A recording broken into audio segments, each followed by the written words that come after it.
El deseado de todas las gentes, capítulo 55. Sin manifestación exterior. Algunos de los fariseos habían venido a Jesús y le habían preguntado, ¿cuándo había de venir el reino de Dios? Habían pasado más de 3 años desde que Juan el Bautista diera el mensaje que a manera de toque de trompeta había repercutido por el país. Arrepentíos, que el reino de los cielos se ha acercado. Y sin embargo, los fariseos no veían señal alguna del establecimiento del reino. Muchos de aquellos que habían rechazado a Juan y que a cada paso se habían opuesto a Jesús, estaban insinuando que su misión había fracasado. Jesús contestó, el reino de Dios no vendrá con advertencia, ni dirán helo aquí o helo allí, porque aquí el reino de Dios está entre vosotros. El reino de Dios principia en el corazón. No busquéis aquí o allí manifestaciones de poder terrenal que señalen su comienzo. Tiempo vendrá, dijo, dirigiéndose a sus discípulos, cuando deseareis ver uno de los días del Hijo del Hombre, y no lo veréis, por cuanto no va acompañada de pompa mundanal. Estáis en peligro de no discernir la gloria de mi misión.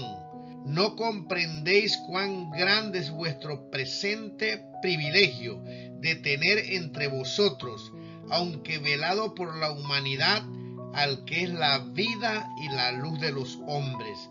Vendrán días en que miraréis retrospectivamente y con ansia las oportunidades que ahora disfrutáis de andar y hablar con el Hijo de Dios.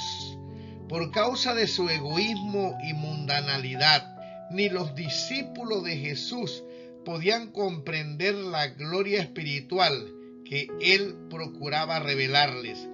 No fue sino hasta después de la ascensión de Cristo al Padre y del derramamiento del Espíritu Santo sobre los creyentes, cuando los discípulos apreciaron plenamente el carácter y la misión del Salvador. Después de recibir el bautismo del Espíritu, comenzaron a comprender que habían estado en la misma presencia del Señor de gloria. A medida que les eran recordados los dichos de Cristo, sus mentes se abrían para comprender las profecías y entender los milagros obrados por él. Las maravillas de su vida pasaban delante de ellos y parecían hombres que despertaban de un sueño. Comprendían que aquel Verbo fue hecho carne y habitó entre nosotros, y vimos su gloria, gloria como del unigénito del Padre, lleno de gracia y de verdad. En realidad, Cristo había venido de Dios a un mundo lleno de pecado para salvar a los caídos hijos e hijas de Adán. Los discípulos se consideraron entonces de mucho menor importancia que antes de haber comprendido esto. Nunca se cansaban de referir las palabras y obras del Señor. Sus lecciones, que sólo habían entendido obscuramente, pareciéronles una nueva revelación. Las Escrituras llegaron a ser para ellos un libro nuevo. Mientras los discípulos escudriñaban las profecías que testificaban de Cristo, llegaron a estar en comunión con la divinidad y aprendieron de aquel que había ascendido al cielo a terminar la obra que había empezado en la tierra. Reconocieron que había en él un conocimiento que ningún ser humano podía comprender sin ayuda de la intervención divina. Necesitaban la ayuda de aquel que había sido predicho por reyes, profetas y justos. Con asombro leían y volvían a leer las profecías que delineaban su carácter y su obra. cuán vagamente habían comprendido las escrituras proféticas, cuán lentos habían sido para recibir las grandes verdades que testificaban de Cristo. Mirándole en su humillación, mientras andaba como hombre entre los hombres, no habían comprendido el misterio de su encarnación, el carácter dual de su naturaleza. Sus ojos estaban velados, de manera que no reconocían plenamente la divinidad en la humanidad.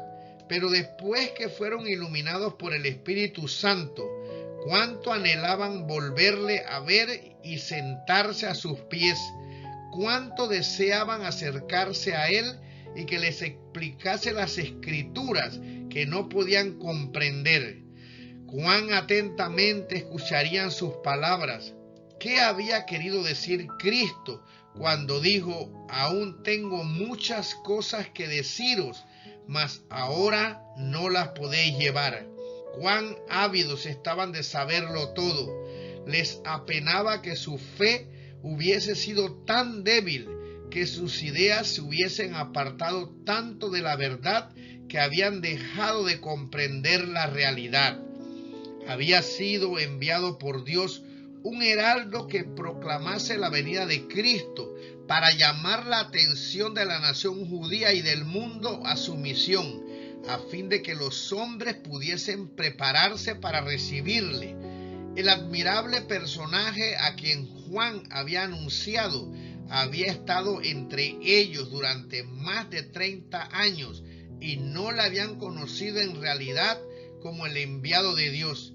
El remordimiento se apoderó de los discípulos porque habían dejado que la incredulidad prevaleciente impregnase sus opiniones y anublase su entendimiento. La luz de este mundo sombrío había estado resplandeciendo entre su lobreguez y no había alcanzado a comprender de dónde provenían sus rayos. Se preguntaban por qué se habían conducido de modo que obligara a Cristo a reprenderlos. Con frecuencia repetían sus conversaciones y decían: ¿por qué permitimos que las consideraciones terrenales y la oposición de sacerdotes y rabinos confundiesen nuestros sentidos, de manera que no comprendíamos que estaba entre nosotros uno mayor que Moisés y que uno más sabio que Salomón nos instruía? Cuán embotados estaban nuestros oídos, cuán débil era nuestro entendimiento. Tomás no quiso creer hasta que hubo puesto su dedo en la herida hecha por los soldados romanos. Pedro le había negado en su humillación y rechazamiento. Estos dolorosos recuerdos acudían claramente a sus mentes. Habían estado con él, pero no le habían conocido ni apreciado. Mas cuánto conmovían esas cosas su corazón al recordar ellos su incredulidad. Mientras los sacerdotes y príncipes se combinaban contra ellos y eran llevados ante concilios y arrojados a la cárcel, los discípulos de Cristo se regocijaban de que fuesen tenidos por dignos de padecer afrenta por el nombre. Les era grato probar ante los hombres y los ángeles que reconocían la gloria de Cristo y querían seguirle aún perdiendo todo lo demás. Hoy es tan cierto como en los días apostólicos que sin la iluminación del Espíritu Divino, la humanidad no puede discernir la gloria de Cristo. La verdad y la obra de Dios no son apreciadas por un cristianismo que ama el mundo y transigue con él. No es en la comodidad, ni en los honores terrenales o la conformidad con el mundo donde se encuentran los que siguen al Maestro.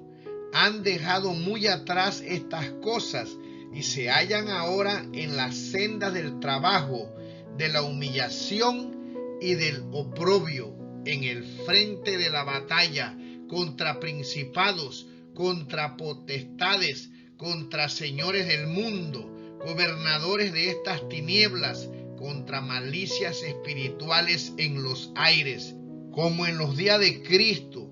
No son comprendidos, sino vilipendiados y oprimidos por los sacerdotes y fariseos del tiempo actual. El reino de Dios viene sin manifestación exterior. El evangelio de la gracia de Dios, con su espíritu de abnegación, no puede nunca estar en armonía con el espíritu del mundo. Los dos principios son antagónicos, mas el hombre animal no percibe las cosas que son del espíritu de Dios, porque le son locura y no las puede entender, porque se han de examinar espiritualmente. Pero hoy hay en el mundo religioso multitudes que creen estar trabajando para el establecimiento del reino de Cristo como dominio temporal y terrenal. Desean hacer de nuestro Señor el Rey de los reinos de este mundo, el gobernante de sus tribunales y campamentos, de sus asambleas legislativas, sus palacios y plazas. Esperan que reine por medio de promulgaciones legales impuestas por autoridad humana. Como Cristo no está aquí en persona, ellos mismos quieren obrar en su lugar ejecutando las leyes de su reino. El establecimiento de un reino tal es lo que los judíos deseaban en los días de Cristo. Habrían recibido a Jesús si él hubiese estado dispuesto a establecer un dominio temporal, a imponer lo que consideraban como leyes de Dios y a hacerlos los expositores de su voluntad y los agentes de su autoridad. Pero él dijo: mi reino no es de este mundo. No quiso aceptar el trono terrenal. El gobierno bajo el cual Jesús vivía era corrompido y opresivo. Por todos lados habían abusos clamorosos, extorsión, intolerancia y crueldad insultante. Sin embargo, el Salvador no intentó hacer reformas civiles, no atacó los abusos nacionales ni condenó a los enemigos nacionales. No intervino en la autoridad ni en la administración de los que estaban en el poder. Él, que era nuestro ejemplo, se mantuvo alejado de los gobiernos terrenales, no porque fuese indiferente a los males de los hombres, sino porque el remedio no consistía en medidas simplemente humanas y externas. Para ser eficiente, la cura debía alcanzar a los hombres individualmente y debía regenerar el corazón. No por las decisiones de los tribunales o los consejos o asambleas legislativas, ni por el patrocinio de los grandes del mundo, ha de establecerse el reino de Cristo, sino por la implantación de la naturaleza de Cristo en la humanidad por medio de la obra del Espíritu Santo. Mas a todos los que le recibieron, dióles potestad de ser hijos de Dios, a los que creen en su nombre, los cuales no son engendrados de sangre, ni de voluntad de carne, ni de voluntad de varón, mas de Dios. En esto consiste el único poder capaz de elevar la humanidad. Y el agente humano que ha de cumplir esta obra es la enseñanza y la práctica de la palabra de Dios. Cuando el apóstol Pablo empezó su ministerio en Corinto, ciudad populosa, rica y perversa, contaminada por los infames vicios del paganismo, dijo: porque no me propuse saber algo entre vosotros, sino a Jesucristo y a este crucificado. Escribiendo más tarde a algunos de los que habían sido corrompidos por los pecados más viles, pudo decir: y esto erais algunos, mas ya sois lavados, mas ya sois santificados, mas ya sois justificados en el nombre del Señor Jesús y por el Espíritu de nuestro Dios. Gracias doy a mi Dios siempre por vosotros, por la gracia de Dios que os es dada en Cristo Jesús. Ahora, como en los días de Cristo. La obra del reino de Dios no incumbe a los que están reclamando el reconocimiento y apoyo de los gobernantes terrenales y de las leyes humanas, sino a aquellos que están declarando al pueblo en su nombre aquellas verdades espirituales que obrarán en quienes las reciban. La experiencia de Pablo: con Cristo estoy juntamente crucificado, y vivo no ya yo, mas vive Cristo en mí. Entonces trabajarán como Pablo para beneficio de los hombres. Él dijo: así que somos embajadores en nombre de Cristo, como si Dios rogase por medio nuestro. Os rogamos en nombre de Cristo, reconciliaos con Dios.